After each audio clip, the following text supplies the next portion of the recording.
think they should never be allowed to have children again. Belma, you're with a doctor who's going to tell us a little bit about the long-term Exactly. results of drug abuse. We've been looking at the short-term effects. And tell Gabrielle who you are.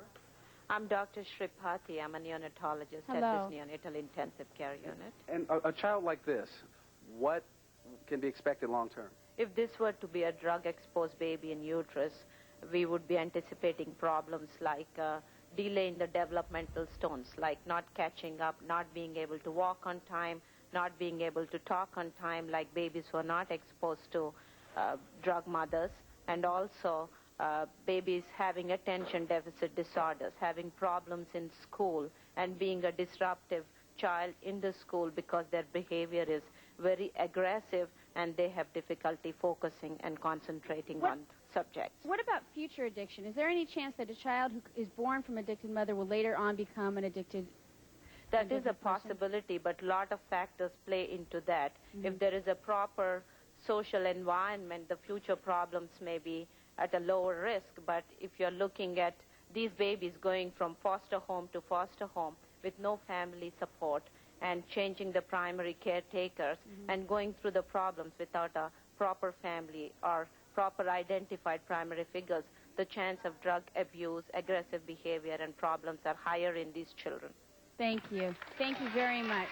Gina, when you took Jill in, what were some of the things that you saw that were going on for her coming from a drug-addicted mother? She had no immunizations completed. She was supposed to be enrolled in kindergarten. She wasn't because she didn't have her immunizations. Jessica, Jessica's her sister, just so you know. Yeah, she was 8 years old at the time, and Jessica's blind. And there's a lot of services that Jessica needs to be in to help her to become an independent person. And nothing. She was only getting what was minimally offered to her. She wasn't going to school on a regular basis. When she went to school, she wasn't able to concentrate and would cry at school and stuff. And it's been really tough for them. So what do you want to say to these mothers then? What is your feeling? They're saying they're trying to go through rehab programs. Do you think they should be able to have their children? Well, I don't think that if they're using drugs, they should be able to keep having children. And if your kids are in a good place, then leave them there and at least let them have the stability that they need. Because a lot of times... I agree with that. You do agree with that? Yeah, I really do. Because, you know, it's like if I was to go back out and use, that'd be devastating to get both my sons back. And to do that to them, that'd be devastating to, you know, put a child through that. And that takes courage as a mother to say that. That takes real courage that she said that, and I commend you. It takes courage. We'll be back in a few moments.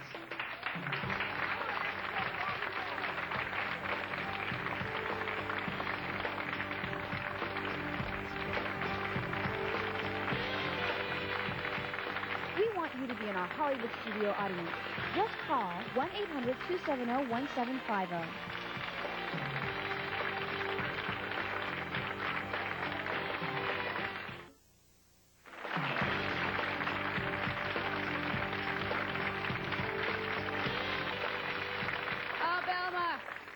Quite the experience. Thank you very much.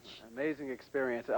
It really strikes a nerve, and I just wanted to give Claudia an opportunity to make one final statement, because so many people here and there are talking about sterilizing people as a solution to this problem. I think that we need to give parents tools to be able to cope with and deal with their infants and to help them develop optimally. Teach the parents how to read their baby's cues of stress, help their babies to be able to deal with some of the things going on in their environment that their central nervous systems aren't able to deal with. And I think if we provide the parents with these tools to be able to cope and deal with their infants, it's going to make them a better parent and make the interaction between mom, dad, and baby better. Thank you. It's true. Education's always the key. Thank you so much. We really appreciate everything that you shared with us today. I also want to thank our guests here.